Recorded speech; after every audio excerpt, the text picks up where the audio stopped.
সর্বাধুনিক উপায়ে খাদ্য সংরক্ষণের জন্য বরিশাল স্টিল রাইস সাইলো নির্মাণ শেষে এখন উদ্বোধনের অপেক্ষা।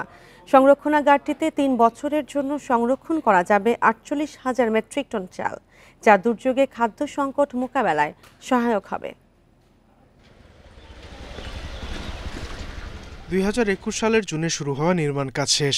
এরই মধ্যে শুরু হয়েছে সাইলোর পরীক্ষামূলক কার্যক্রম। এখন কেবল উদ্বোধনের অপেক্ষা।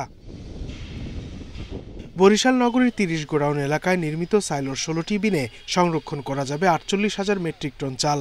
বিভাগের ৬ জেলাসহ দক্ষিণাঞ্চলের মানুষের খাদ্য নিরাপত্তা নিশ্চিত ও দীর্ঘদিন মজুত রাখার উপযোগী আধুনিক খাদ্য সংরক্ষণাগার এটি।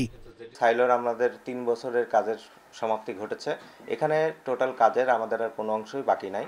এখন আমাদের কিছু অনুমতিগত কারণে আমাদের এখানে উদ্বোধনের কাজটা কিছুটা বিলম্বিত হচ্ছে। প্রাকৃতিক দুর্যোগ পরবর্তী পরিস্থিতিতে সাইলো থেকে সহজেই সংরক্ষিত খাদ্য দিয়ে ক্ষতিগ্রস্তদের সহায়তা করা যাবে। আর সম্পূর্ণ স্বয়ংক্রিয় হওয়ায় এটি চালাতে জনবল লাগবে সর্বোচ্চ ৫০ জন। চালের যে জাহাজটা সেটা আমাদের কীর্তনখোলা নদীতে আমাদের জেটি আছে, জেটিতে এসে ঘাট করবে।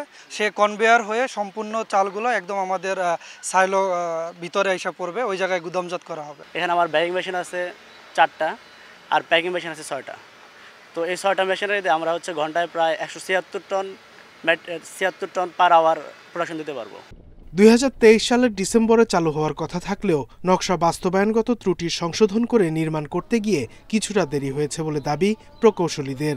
আমাদের এখানে মূলত কিছু ডিজাইনে নিয়ে কিছু চ্যালেঞ্জ ছিল, যেটা আমাদের ব্রাঞ্চ থেকে ডিজাইনটা করা ছিল। চেইন কনভেয়ারের কারণে কিছু এলাকার লোকজনের সুবিধার্থে কিছু আমরা একটু বিলম্ব হয়েছি। সাইলোর নিরাপত্তা নিশ্চিতে সর্বাধুনিক সব ব্যবস্থা রাখা হয়েছে বলে জানিয়েছেন প্রকল্প সংশ্লিষ্টরা। দ্বারা আমাদের প্রতিটা স্ট্রাকচারে একটা করে ফায়ার সেফটির ব্যবস্থা আছে। যে কোনো মুহূর্তে যদি কোনো রকমের ফার্ম আসে বা ধোঁয়া হলেই আমাদের অ্যালার্ম সেফটির দ্বারা আমাদেরকে জানানো হবে। বাংলাদেশ সরকার ও বিশ্বব্যাংকের যৌথ অর্থায়নে নির্মিত হয়েছে আধুনিক এই খাদ্য সংরক্ষণাগার। এতে খরচ হয়েছে ৩৩২ কোটি টাকা।